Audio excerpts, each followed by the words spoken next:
Hello Seawolves, are you ready for the Prada Cup final? Because tomorrow is the day that Team Ineos UK and Team Luna Rossa Italy are going to be starting to, it's not the last race of course, but are going to start battling it out so that we can find out who is going to be the real challenger in the soon to be upcoming America's Cup. I'm really looking forward to it. It's going to be a good show today because we're going to interview one of the foiling engineers of Team Luna Rossa. So we're going to have a real in-depth, almost 45 minutes or so, true nerding interview. So really looking forward to it. I hope you're looking forward to it also. But before we start with that, let's of course have a toast. I got some delicious, just so we don't get any discussion about that, some delicious fresh coffee in here. Here we go. 3, 2, 1. Oh, very nice. So before the interview, I want to get two things out of the way. First of all, the final will exist out of 12 races.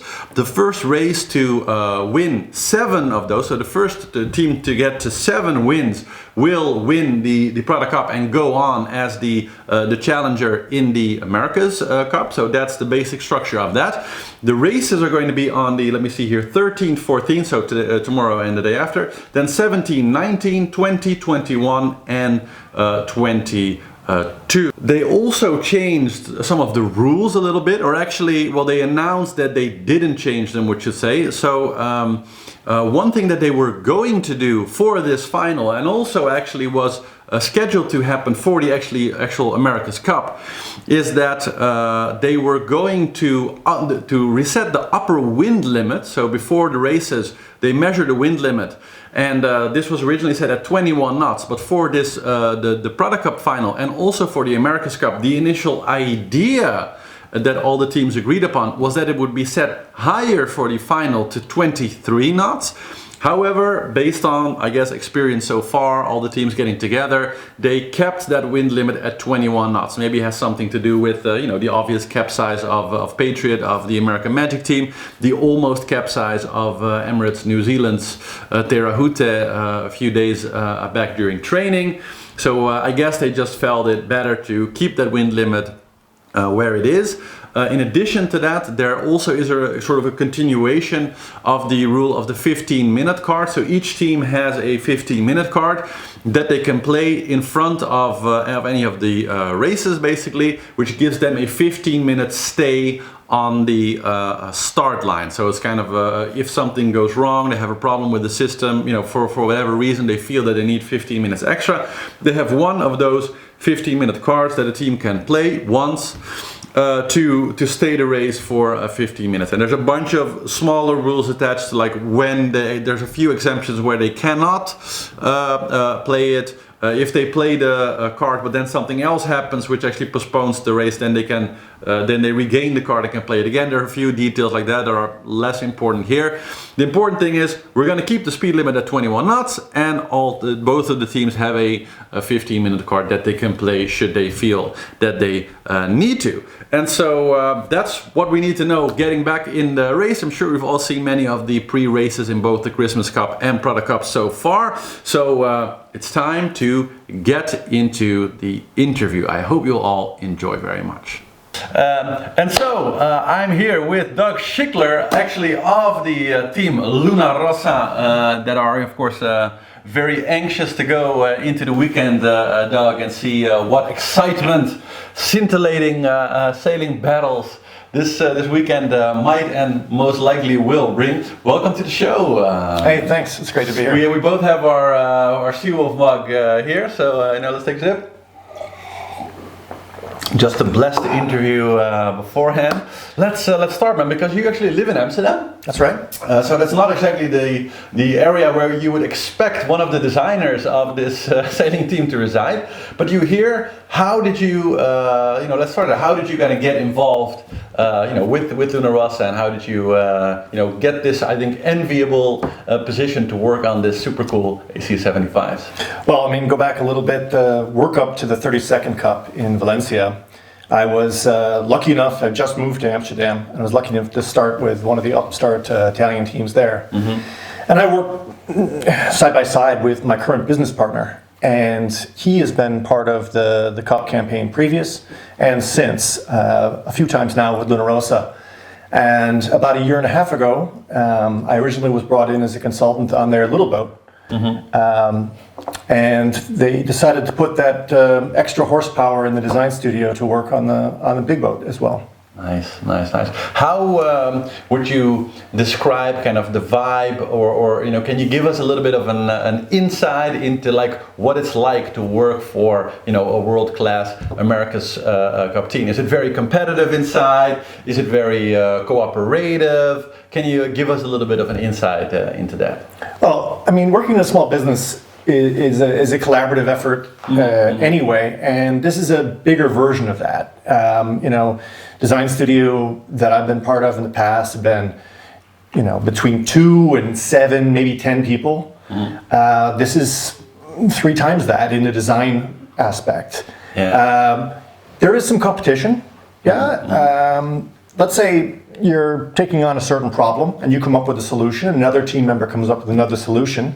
You want to see yours come to fruition, of course. You want to prove that yours is a better idea. Yeah. So there's a little bit of this, proving your worth. But the design coordinator then eventually makes a choice, not always for reasons you understand even, and you have to accept that and then commit your efforts to being collaborative and seeing that decision brought to the boat at the end of the day. Yeah. So it's a little bit of A/B testing, and also, of course, in the end, the best solution hopefully gets put in. Yeah, no different than trial horses on the race course. Exactly. Yeah.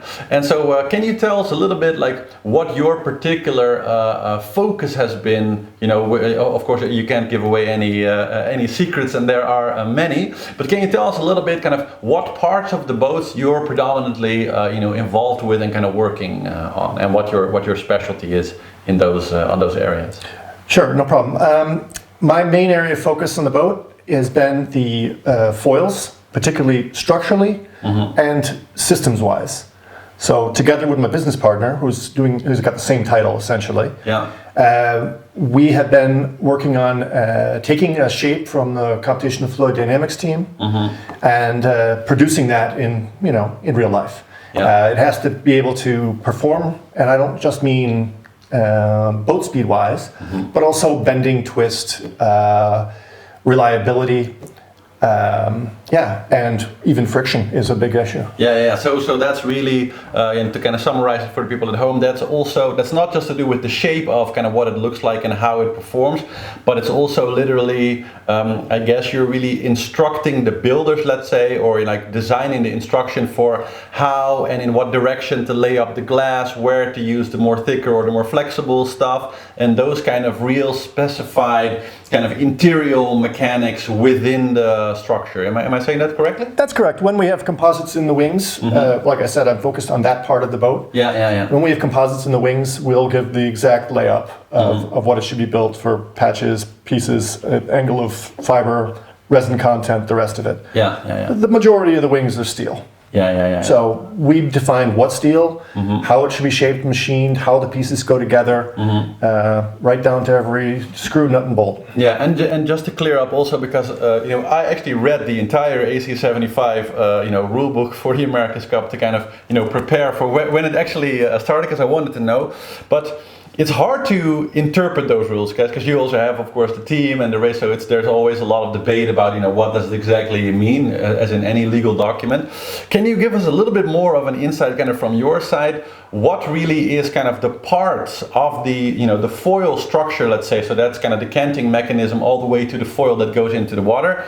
What parts really are the things that, you have some freedom to design, let's say, and where really are, those parts that are kind of provided or are very strictly sort of limited by the rules? Because simply stated, there's the statement that the arm is kind of provided, let's say, and it's just the foil that's attached. That's kind of the design area. But I know that it's a bit more complicated than that. So can you talk a little bit more about, where that kind of starts and stops? Sure, I can give you the definitions. It's not that much more complicated. We'll start from the standpoint that the pivot points are pretty clearly defined. You have essentially an axis on each side of the boat at a certain height and a certain distance from the center line that you have to hold. Yeah. And because the one design arm is then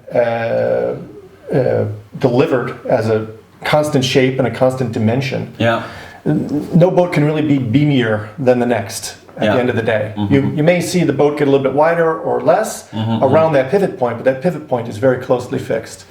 Fore and aft is also the same thing. You have a box that you have to stay within fore and aft in the boat. So starting from that point, going inward, we have a relatively short arm. That's part of the one design arm, a structural composite carbon fiber piece. That's connected to a hydraulic system, two big heavy-duty hydraulic rams, driven by the FCS, the foil cant system. All of that hydraulics and that control system is one design, right down to the battery pack that they're powering it with. Outward from that same pivot point, the one design arm goes down to about the water surface when you see them foiling. That's about where the one design world stops. With the one caveat, the trailing edge of that arm can be shaped and formed certain ways by the team. So let's say about that much behind the main spar of it can be added on, cambered, enlarged, fitted with weight or hydraulic systems or whatever it is you want to put in there. There are certain rules you got to hold at the same time inside those modified parts, but that part can be modified. As I said, that entire arm is manufactured by Persico and essentially, has to maintain and not be touched by the team. Exactly. Okay, well, thank you for clearing that up and making that really specific. Now let's dive a little bit into kind of the story so far of how Luna kind of went through the ranks, first in the Christmas Cup, then to the Prada Cup, because it's been quite an exciting race. I would say, from my perspective, I've been very open in that when it first started, I was mainly focused on the technology and the fact that we have this very high top speeds that seem very impressive, but the racing itself initially didn't feel so exciting. But of course we had that final kind of race between Ineos and you guys where everybody was on the edge of the seat and we had 9 lead changes, and it's like suddenly the real potential of these amazing machines is coming more and more into views, and we're seeing like, oh, somebody was very right when they said this could be very exciting. How's that experience been for you? Can you take us a little bit through kind of the transitions that you guys went through in the Christmas Cup all the way to kind of your position now? Yeah, I mean, for starters, it all started a little bit as a kind of a shocker because we didn't get the rest of the World Series. Not getting the 2 events in Europe. Every team had something to lose in that. The New Zealand defending team, they lost a lot of time because their ship was the boat was on a ship going back and forth to Europe for nothing. The other teams missed the chance to square off and see where they stand. And everybody lost practice racing. And I think that's really what we saw at the beginning of the World Series event in December in New Zealand, just before the Christmas Cup, that we weren't really aware of how the boats were going to stack up racing-wise. I think we all knew how fast the other boats were. Everybody's been out there doing the recon. Everybody has a pretty good idea, okay, these guys are really maneuverable, they seem unstable, they're really fast. Everybody has a pretty good feel for that. But there's a big difference between going fast and going around the race course with another boat trying to stop you. Trying to stop you. So you mentioned the top speed. Of course, I don't think I'm the first to say that the top speed, 53.3 knots, not that it's mattering, is not that impressive, is not that important because it's lap times that matter. Of course. We're trying to get the best VMG out of the boat and beat the other boats at VMG rather than go the fastest in the Barraway. Would you say that it's been, because again, that's the outside perception, of course, versus the inside perception. But the Christmas Cup, to me, as an observer, and I know that many of the Seawolves watching, we commented a lot on it, that there felt like it really felt like all the teams were more or less really still exploring the concept and still just learning a lot while racing. Of course, Ineos had a lot of technical issues with the keel canting system, so there were definitely also some real bugs, let's say, that were still kind of needed a bit to work out. I would say that kind of between Team New Zealand, who were more or less going through that process together with the USA, at least in the Christmas Cup, didn't really seem to have many issues, and we had Ineos kind of on the other side dealing with lots of issues, and you didn't have lots of issues, but you had some, let's say. How was the how did you initially come onto the water as a team and sort of feel that you stacked up? Was there any worry in the beginning of, oh my God, we're still far behind, or did you guys feel like you caught on pretty quickly in order to kind of gain that real competitiveness that we see now? Well, there's two sides of it. The first is, of course, I wasn't there in Auckland, so I don't get to see firsthand, unfortunately, or get quite the vibe out of the team. I'm not in every meeting. I'm not, hearing the pats in the back or the people who are yelling at their colleagues. I'm just not there. I don't know which happened. I honestly don't. But I think that. At no time do we feel like we're out of it, just like at no time do we think that the Ineos team would be out of it just because they struggled with some of the foil can system. Of course. And a little bit with other systems on their boat. It was pretty clear that they weren't 100% in race mode the day that the race started, and that's a pity. But we'd also seen them sail in Calgary, and we knew that the potential is there in the first boat already. So it's not like anybody really looked around and said, okay, this is done and dusted. No, of course. Or at the same token, no one can say, yeah, we're off the pace. We really have to change something drastically. No, we had a progression. We had a pipeline of upgrades that we were working on. They're based on months of research and months of simulation. They take time to build. They take time to bring online. So I felt like we, as a team, knew where we stood. Of course, we would have liked to perform and win every race. Who doesn't? But there was never really any panic. Can you talk a little bit about the evolution of the racing itself from kind of a team perspective, in the sense that in one of the earlier episodes I talked about this new AC75 kind of style of racing, let's say, and I compared it a little bit to when we first invented the television, so live television through cable, where one of the first things that we did was we didn't quite know what to do with this new medium, so we took hearing plays, when a presenter would read a story and it was kind of like the man walks in the park and somebody was putting their hands in a box of sand making the sound, and this was kind of fully artist. This was real artistry back then. And people just put a camera on the guy reading the story, and it took a moment for people to kind of get like, hey, what if we take stage actors and we put those in front of the camera and it'll actually look like it's really happening. And it took a second to kind of put those two together and say, hey, that's actually a great idea to do acting in front of a camera, but that wasn't immediately obvious. And I think that with the AC75s, my idea also is that we have this kind of amazing racing machine, and we're kind of, doing some upwind and downwind racing with it, but it seems like there's just so much potential kind of in this new machine to do really, really cool things, and we see a lot of that, coming out more and more. Can you talk a little bit about how that evolution maybe also happened within the team, if so, like the really getting new insights into really how to race it that weren't really apparent at the beginning of this campaign? Yeah, I can't really speak to it from the standpoint of the team because I haven't been in the simulator. I've been working with the sailing team in that regard. I think in the larger picture, in terms of AC racing or match racing at this level, I think it's almost it's a pleasant, I won't say surprise, it's a pleasant outcome that the boats are competitive to the point of a few seconds per leg. That we get the kind of close contact racing that we're getting till now. Everybody's improving. We're still in the first cycle of this class, I don't think anybody inside the team would be really surprised to find out the performance of the boat. I think they might be surprised to find out that every boat was within 15 seconds in a moderate condition, for example, on a leg of 1.4 miles or whatever it is. Yeah.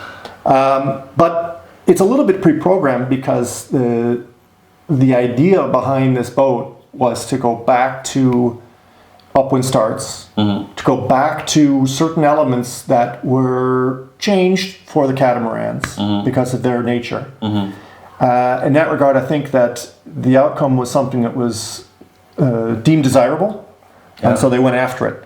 And they used the simulator a lot to get there, both in the selection of the type of boat, the configuration of the boat, and I think even the design of the race course. Do you think that the coming up of the modern simulator and the fact that the computer power, like it's hard to underestimate that, like, let's say over the last 8 years or 2 campaigns, how much more render and simulation power and detail has kind of come around to, you know, to make these kind of hyper modern shapes using materials that are also you know, we have 3D printing now and modeling and all this type of things to create shapes that before weren't maybe, you know, possible to use, or the foil arm, for example, making structures so strong that are able to take so much loads that we just didn't really have the ideas to do that because we didn't really have the tools maybe to design them. How do you think the influence of that, you know, the simulator principle on the race has been? Well, when I speak of the simulator, I speak specifically of a boat simulator, which is a kind of performance prediction in real time. So what they're doing is they're making a kind of video game. You might have seen video on screen of this. Yeah. That's a little bit different than the simulations that take place in computational fluid dynamics or structural simulations, or particularly in the field of sailmaking, FSI, or fluid structure interaction. And that's where the flow across the sail changes, the sail deforms, and that changes the flow across the sail again. And so they have a loop that's going on there. So for sure, added computer power is a big part of that. But the use of the simulator, and by that I mean a platform where 2 sailors can sit in a dark room and sail against each other on screen, that kind of simulation is something that was put in place to overcome the need for two-boat testing primarily as a cost-saving measure. Has it saved money? I can't say. I really don't know. It has definitely. It has definitely accelerated development. I really believe that. And I think that it's not that the shapes weren't possible before. I think the risks were considered higher. So the difference is now, instead of building that rudder, foil, keel, boom, whatever it is you're going to build for the boat, put it on the boat and see if it's 0.1 knots faster than the boat next to you, two-boat testing, which is still would have been done in, you know, in the version 5 class, as an example. Now they can put a virtual model in, have a simulation done on the performance of that, be it structural or fluid flow, then put it on a virtual boat and go racing with it. And they can also crash that boat 10 times and never get wet. Were there also actually things that were kind of that didn't pan out to be true on that, you know, initially? There's a lot of ideas that have been researched that did not get built. Absolutely. But I mean also like where the simulation sort of doesn't turn out, like reality doesn't turn out like the simulation. There's something that Alex Thompson said, for example, about, well, I mean they obviously had a lot of problems, you know, with his beautiful new boat in the Vendée Globe, where a lot of, you know, obviously that was all computed beforehand and it didn't quite work out the way they planned. But one thing he also mentioned in a recent interview was saying that he brought actually part of the team with him on the delivery from South Africa back to Britain. And he said, yeah, it's also very important for the guys to kind of see, because they've simulated all this, but when you're actually sailing the boat in the real situation, it's maybe more chaotic, really quite different, and it's for them also very important to see kind of the design in action. Are there any points so far in the campaign where you've also seen that happen in the AC75, where maybe the simulator said, well, this is probably a good idea, when that actually in reality turned out for some unexpected reason to be completely not true? Well, I mean, you saw that Luna Rossa had their mast fall down. Well, I mean, yeah, they lost their bowsprit on the Code Zero set. I mean, things happen. But is that not more due to like strong? Like, I don't know the exact reasons, of course. Why was that not just a manufacturing flaw, or was that not like were those real design flaws in your? No, I'm not saying they're design flaws or that something was missed. I'm saying that the sea finds every weakness.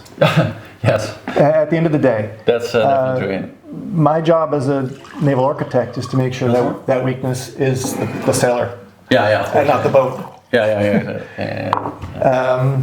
That's about how I put it. I'm saying that for sure, reality rears its ugly head over and over again. And in the case of the AC-75, what we're seeing now on the water, that could just well be the starting sequence. Okay, this is what we predict is going to happen. We sail through the starting sequence with 2 sailing crews or 2 sailors side by side for days on end, and then they get into the start sequence against the other boat, and the other boat just turns right when we said they were going to go left. The playbook says they're going to go left, and they went right. What do I do now?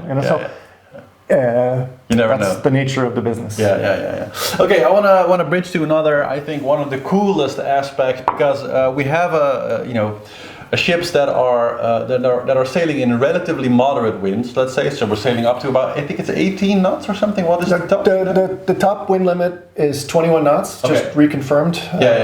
But that's of course gusts also. No. There's a window. There's a window before the start, and I think it's 10 to 4 minutes before the start, where they measure, and it can't be above that wind speed for some number of seconds. Okay. And so relatively moderate winds, but we're seeing that the ACs are basically able to travel twice or more than what the actual wind speed is, and of course a lot of people are really quite baffled by that. Even though I think I have a relative handle on how it actually works, it still kind of boggles the mind. Since you're an engineer, can you talk a little bit about that phenomenon, because it's very interesting. You will not believe the amount of emails I get from people about, this must be the revolution we've waiting for transporting containers across the sea. When can we build a big foiling ship, and we're going to save so much energy, we're going to save the world with this, etc. type of things. So can you talk a little bit about the how this works a little bit in the layman's the sea wolves of the world might be surprised, but the ice wolves of the world are not. Anybody who's been ice sailing knows the difference and what apparent wind angle means, wind speed. But even anyone who's gotten on a good strong wave on a boat that's reasonably able to break free or surf will understand what it does to your sail set and how rapidly your apparent wind angle shifts forward. And if you can sustain that, like you can on an IMOCA or Class 40, then you can continue to gain the benefits from that. And the less drag you have on the boat, the farther that goes. It goes into skiffs, then it goes into multi-hulls, then it goes into foilers. And what we're seeing now is that taken to an extreme. I won't say it's final extreme, because I think ice sailing is even faster. 7 times wind speed. Maybe. It's possible. Because there's no resistance. And it really is all about friction. If you just take away the resistance and the friction, then there's almost no. That's right. So how does it? So your question was really, how does it work? And this is where I want to get to. Is it? Not only are they going 3+ times wind speed they're traveling through the water. They're going more than twice or more than 1 times VMG. Let's say nearing 2 times VMG. So if you are in a wind of 8 knots from the top mark, and you're sailing away at 42 knots on a reach of some sort, your distance downwind towards the mark is still 20+ knots. Which means you're outrunning the wind by a long margin. And that's because you're not sailing with particles of wind that are pushing against your sails. You're sailing through a flow of energy. And the flow of energy is the wind, and we feel some of it, but when you watch these guys sail downwind, particularly downwind, you won't see them looking behind them for the breeze, because the apparents are forward, somewhere between 15 and 20 degrees. It's so insane to think. And they're looking for the wind down the course, because they can reach it, they can get to it. And when they get to it, they'll go even faster. That's so crazy. It's really baffles the mind to think about it. The thing to remember is that you're not taking the wind, you're not being taken with the wind the way you would with a spinnaker. No, You're flowing through an energy field the way you do with a Jenniker or a big jib or Code Zero. Do you think also, because you are a boat designer, so you also do design other ships? Do you think that this will I think there's a first Italian boat, actually, I think you mentioned it once before to me. The Nika project. Yeah, exactly. Yeah. That is actually going to do like a first real consumer, let's say, racing yacht with this. Do you think that down the line we're quickly going to see this type of foiling development also start to get into some kind of production vessels? Because there's also a lot of risk and control, and it's not easy to fly one of these things, of course. Can you talk a little bit about how you see that as also a designer and engineer behind this type of projects? Do you mean this kind of foiling with the arms as opposed to the kind of foiling we see already? Well, I think that right now, of course, the easiest place to put a foil for the average guy, let's say, is on a dinghy, right? So we have here in Amsterdam, we have like the little UFO foiling catamarans, and this type of thing is kind of all the rage. We see it with kiteboarding that have foils and stuff. So foils are everywhere. But I'm of course waiting for the moment when I can put some foils on my 38 and actually get that up to 40 knots. Probably not going to happen with the 9 tons, but still, I can dream about it, right? So do you see a near future where we are going to see some, class 40s or minis or other type of yachts, but more towards the consumer side that just want to cruise, let's say? Yeah, I think for sure the development, the use of foils is going to proliferate throughout sailing. Mm-hmm. 9 tons is a big ask. Let's get it down. Let's get it down to 5 and talk. About the entire interior, and then we talk. Oh, way more than the entire interior. That diesel generator you like so much. No, and you look in that size range. Worked with a company here in Holland that did the G4 foiling 40-foot catamaran. Mm-hmm.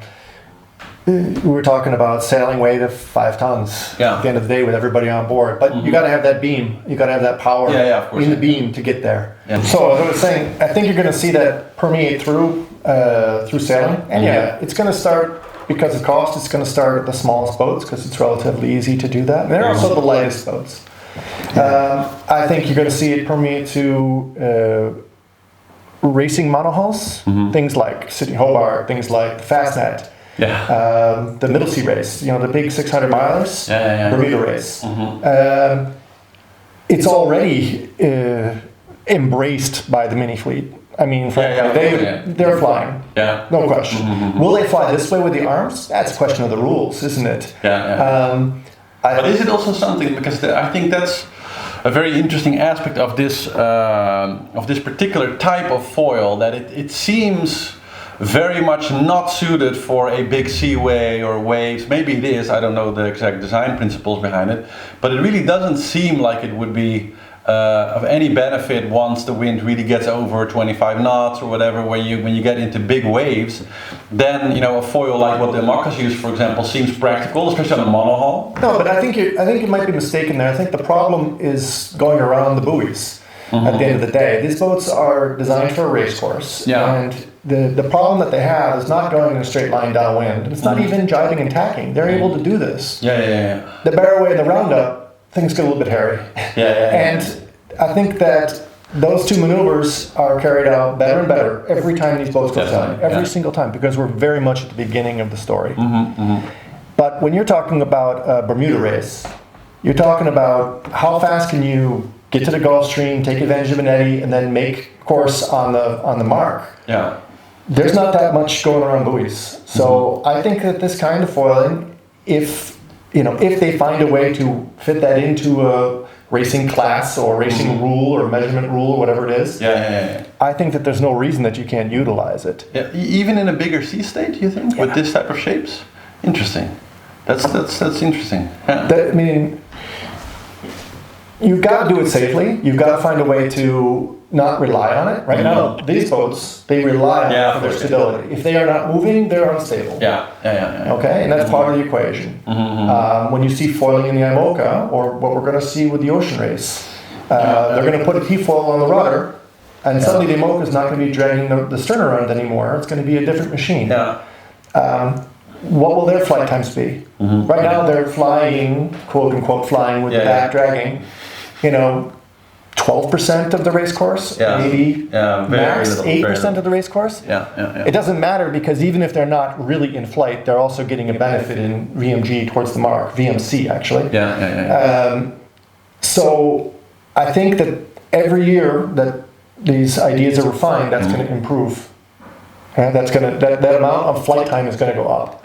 And look at the all teams right now. You're talking about a different kind of foil on the outside, but not in the middle of the boat. Not that different. And they're achieving way more than 20 or 15%, let's say, flight time. They're up and going as much as they can, and they're going to shatter records that way. Okay, let's state. Let's move on to the other very, very big factor in this design, which are of course the engines of the whole thing, the sails. Which is also quite different from what we've seen in other races because we've gone from a hard wing to a soft double winged mainsail, which are mightily interesting. You can watch these videos for half an hour and just look at how precise they're shaping everything. I think it's a very, very interesting science. I think that's also something that can very easily make its way. That's one of the easiest, I think, convertible products. Maybe let's say also for consumers, maybe to use at some point. Oh, I agree completely. It was the idea behind using it. They created that. The express idea was let's get 80% of the benefit and give up the last 20%, but create something that not only people identify with just watching it, but that there'll be some trickle down effect. Definitely. I think those D masts. We've had D masts in multi-hulls for a long time. Or let's say teardrops. I think that those are going to proliferate into other classes pretty quickly. I think so. The amount of depth control is very interesting, but these are very specialized machines. I don't know if you're going to have the ability on an IMOCA in 5 years' time, or the requirement to change the camber and the twists the way they do every 5 seconds. It's just not how. I have to say that I do think it's.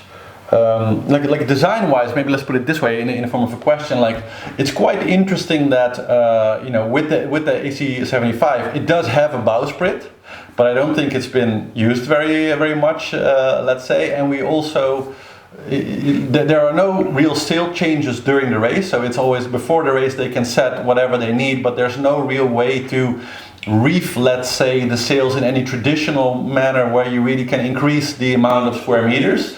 But of course, in the enormous amount of camber and decamber that they can use in the mainsail and especially the control in the upper sail, there is still a huge amount of control that they have over the power. How has the development in that kind of also different mentality towards sailing been within the team to kind of learn to control the amount of power really in quite a different way than what we've ever done before? Well, I don't think that any real dinghy sailors or foilers, people who sail moths or similar, are that surprised by it. You run with what you got. You run it all day long, and you have a lot of controls on a 505. In order to change the power and the camber and the maximum depth. But still, I think it's still kind of worlds away from, like, I'm a windsurfer, for example. I know very well, like, when you're mucking around a little bit around there, you're experimenting all day long to find the right thing. But to see it in the AC75s during the race, and you really see the sail go from and it's just going through iteration of iteration, seconds apart, combined with the control. It seems amazing, really. But it is amazing, and you also have to remember that it's a little bit like, what's the best analogy? Yeah, if you go see a Le Mans or a Formula One car, it's got 4 tires. So does the car you have out front.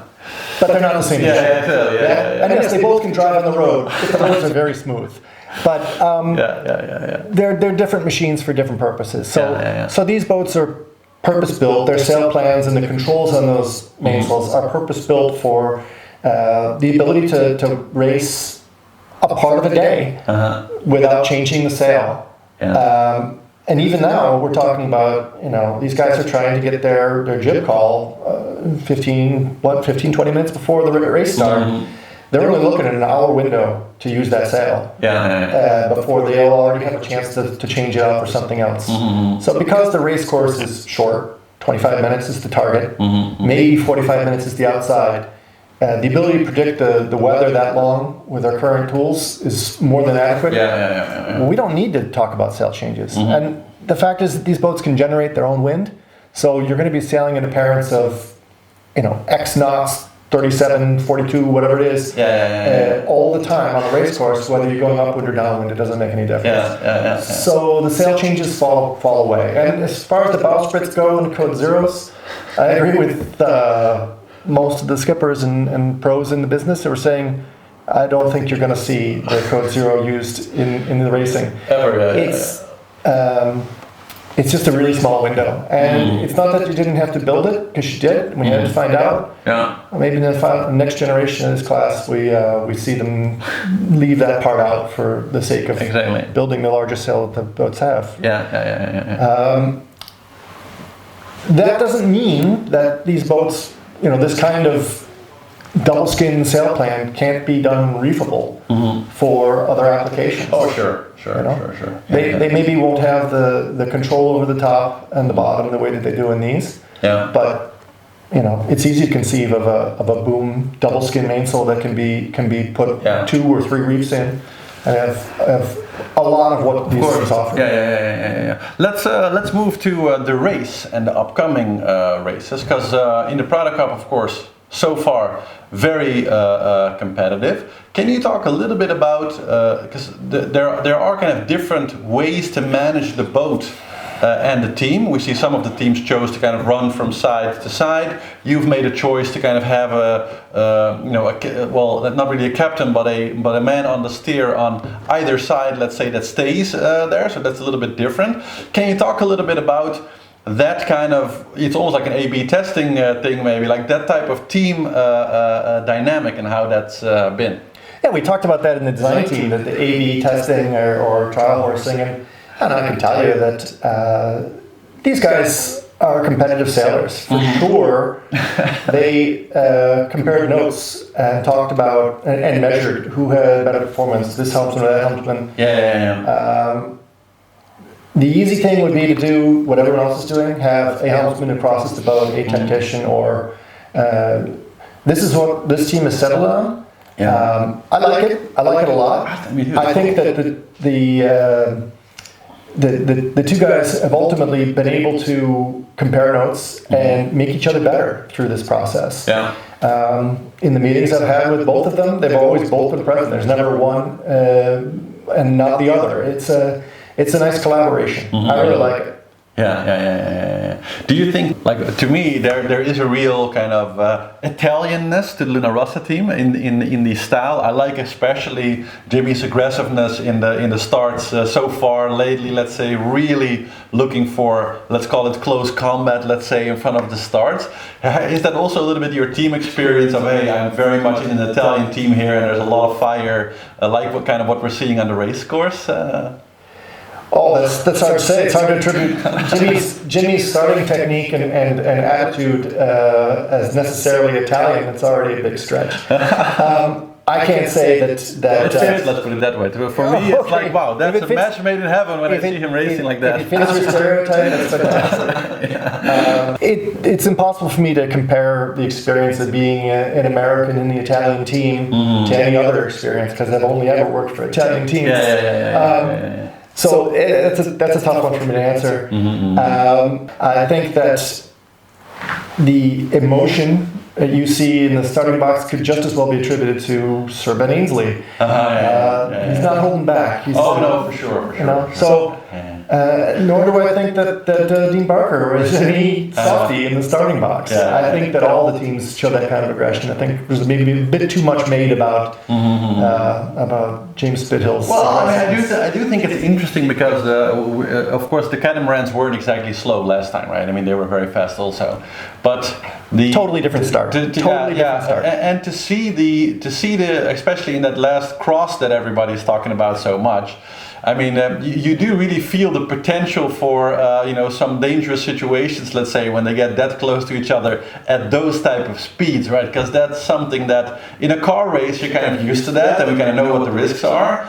But sometimes it's hard to remember that this is not a car race, right? They are on the water, and if they would hit each other or whatever, it would be quite catastrophic. Car races have catastrophic accidents. Yeah, that's true. You did get me there. But it would be quite a different catastrophe. I'd say, as a designer, personally, I'm not speaking for the team, but personally, I think I was a little bit surprised when I saw the diamond that they put around the boat and how close it is to the dimensions of the boat. I would have liked to seen everything 2 meters outside of that. For the sake of the boat, that's not a decision I get to make. So. Yeah, of course. Yeah. Are we going to see close racing again? Yeah, I hope so. I hope so, yeah. I mean, I kind of expect so. Which kind of brings us to Ineos anyway, which is kind of nice. Because now, of course, the opponent for you guys is here for the weekend. What do you think of their development? Because like you said, I don't think anybody, when they had some technical troubles in the beginning, I think nobody wrote them off as like, oh, that's not going to work. Everybody knew they were going to work on it and come back.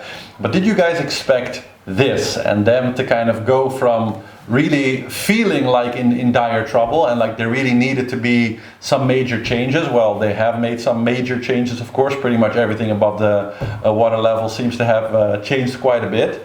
But they seem, almost murderously competitive now. So how's that experience been for you guys as a team to see them go from kind of where they started to that last race, especially where it was just so incredibly close with you guys?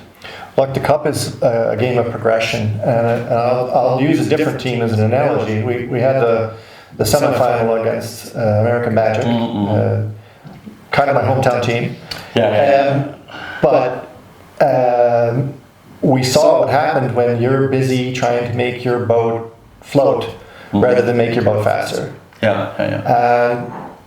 Our team continued to do what we do, which is to make the boat faster. Sailing team, sailmakers, shore crew, design team, all of us, pushing the ball forward. What happened to Ineos after the World Series was that they were stuck having to backtrack a little bit. They weren't quite race ready. They had some issues that they had to deal with, and that meant that they were trying to do both problem solving and boat development at the same time. Am I surprised that they're competitive? No, not at all. I don't think anybody in our team is surprised, and I don't even think that they're that surprised. The question remains, have they got enough ground covered on the development path to continue with that trajectory? If they can continue to improve at the pace that they did between those two regattas, it's going to be a really, really tough weekend for us. But yeah, I mean, I don't think that they can go through between the bye to the final and this weekend's racing and change as much as they did in the meantime. You listen to Sir Ben rattle them off: the sails, the rudder, the mast. They certainly made modifications to their foils and improved them. And the question is, how much is left? How much? What Kenny Reed likes to describe as toys in the tool chest or in the toy chest. Can you still bring to the race course? I don't see it quite that way. It's more about prioritizing changes, improvements. You got to go for the low-hanging fruit first. They've covered that. So now they're down to the final percentages, and are they making the same improvements that the other teams are, in this case our team, or really the defender? Do you actually think that there are still some unexpected major achievements waiting, or do you think that, like you said, the most of the low-hanging fruit within this design is now more or less found, and we're kind of in that 5% margin, where it's like, to getting to 80% is relatively easy, 85 harder, 90 even harder, and then once you go above like 90% efficiency and you're really trying to get that last 10% out in any process, that's usually the most effort that you have to kind of put for each percentage. Do you think that's kind of where we are? Specific to Ineos? No, just compared to, just specific to the whole AC75 design space, let's say. Do you think that there's anything right now on the table where that might suddenly, bring another 5% increase or something, or are we really working in that space where it's I'm not going to fall into the percentages. Those percentages tossed around are quite interesting. A major development. But let's say, I did see this. This is the first cycle of this class. Yeah. We have boats that are fundamentally different on the water right now. Though not really a surprise, they're performing very, very closely to one another to date. Yeah. I see really different foil packages under the boats. Yeah. The two Prada Cup finalists perhaps more similar. Just in terms of raw area. Yeah. Emirates very different. Emirates very, very different, and a truly different configuration. Also a very different deck layout, very different use of the sail plan.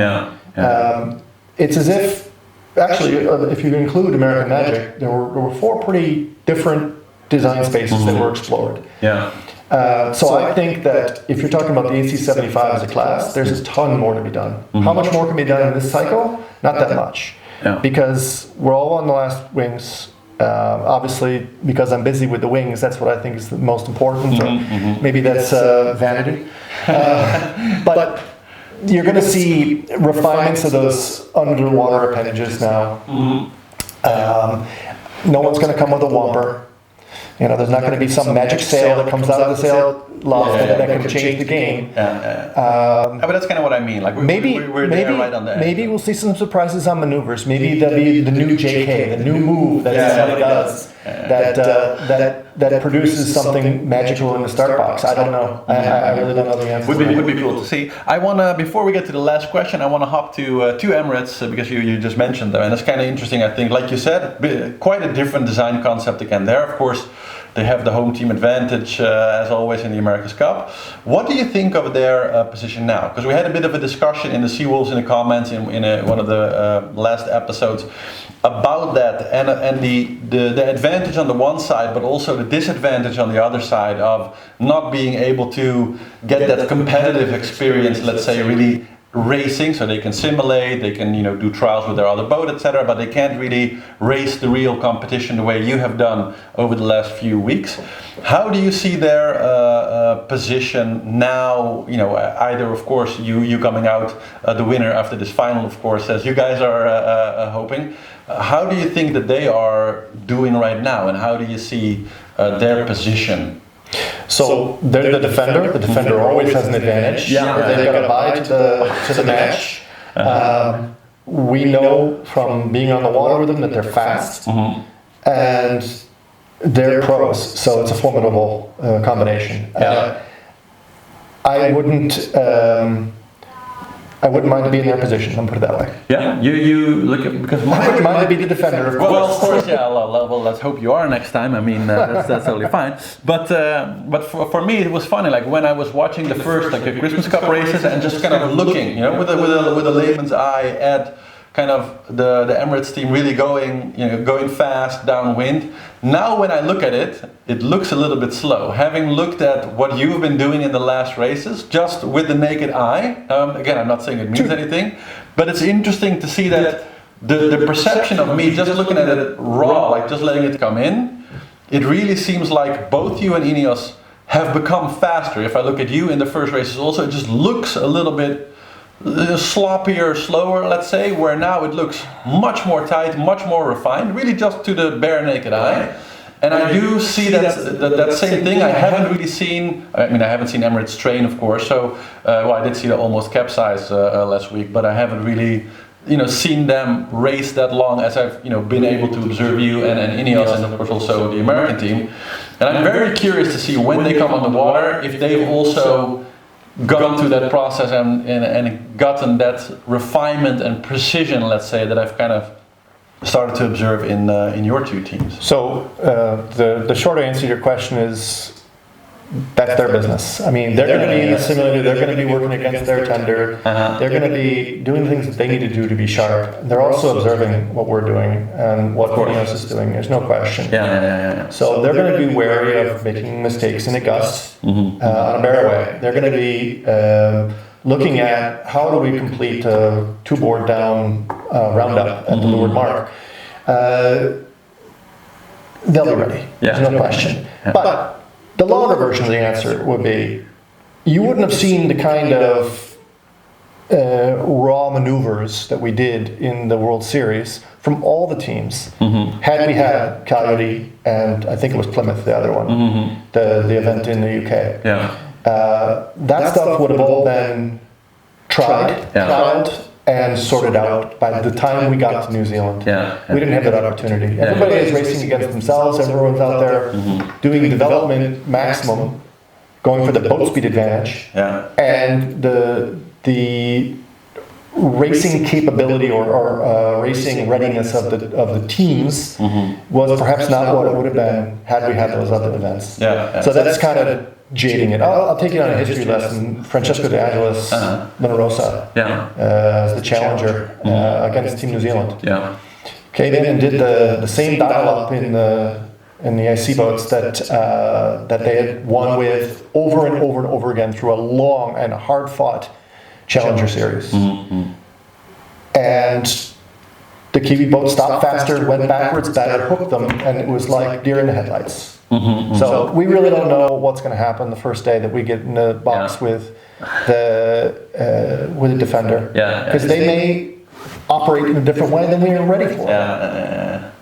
That's kind of also the magic of this race, I think. That's which which brings me to the last question, of course, and that is the predictions, which we always do here on Seawolf. So, what, good sir, do you say about what might happen this weekend? Oh, this weekend or the Prada Cup final? Let's say the Prada Cup final. What do you predict? What are you going for? What are you hoping for? I think the benefit for this weekend of having a decent forecast now. But I think that the forecast changes so quickly and hasn't been very accurate up till now. I'll make my prediction. I'd like to see, I expect to see both teams win races. I'm going to call it at 7-4 for Luna Rossa. Can't go against my home team. Of course. And if it's a 7-0 scoreline for either side, I would actually be disappointed. Okay. Nice. Well, thank you very much for joining us today, Doug, and all this very interesting insights. I hope you guys enjoy also very much. One time, because you have, of course, your own company here doing design, so maybe you want to also mention it, like what's the website of your own company so people can look for it? Yeah, my business is Shickler Talia Pietra. That's myself and my business partner. styacht.com. Okay. We'll put that in the screen here below, so if you guys want to look up Doug and maybe get into some design with you, that's of course very nice. Well, Doug, again, thank you very much, and I hope till some other time we'll see how it actually turned out. Cheers. Thanks, man. And so that is the show for today. Thank you all again very much for watching. Make sure to please give the report a thumbs up and leave your comments in the comments. Also, one question for you in the comments below. So several of you during some of the previous Prada Cup kind of updates when I was mixing them with the Vendée Globe and the Jules Verne, asked if I could figure out some way to do commentary on the races, on the actual race, let's say, sort of live commentary. Now, obviously, we don't have that options because we're not that integrated with the America's Cup, obviously. But I figured out that what we can do kind of as a test, so I'm going to try to do that for the race tomorrow, is that I'm going to actually watch the race with sound off and give my commentary. So, and I will tape that commentary and I will then upload that as a separate file, like an audio file, on the seawolvestv.com website. So we'll make a tab or something that says commentary. And so tomorrow, of course, you won't be able to have it live, let's say then, but tomorrow, let's say maybe an hour after the race or so, it'll take me a minute, of course, to convert it and upload it, etc. I'll put that on there. and then you can actually just start that audio file and start the race. We'll include some information exactly which minute to start it or whatever to make that work, and then you can simultaneously run them, and so you can actually have my commentary on the race for those of you who asked for that specifically and are interested. I don't know if it's going to be any interesting, because I've never done that before, so maybe it'll be a total fail, I don't know, but I'm fine to try it once. If you're up for that, please also let me know in the comments here. It'd be kind of good to gauge how much enthusiasm there is for that, and by tomorrow I'll upload it, and I'm sure I'll get your comments via the mail or here in the comments, so we'll see how it goes. If that's something that really works and there's a lot of interest in that, then I can try to do that for all of the Prada Cup races, and maybe in the future if we have other races where some of you, maybe even local events or whatever, where there's a stream that I can follow and commentary on and you enjoy that, let me know. We'll see what we can do. So that's a little after information bit. Other than that, I just want to say I hope you all have a great time tomorrow with the race. I, like Doug, hope that this is going to be incredibly competitive, and let's just enjoy it all tomorrow. Thank you all very much for watching. Have a great day. More information, seawolvestv.com, and I'll see you all tomorrow.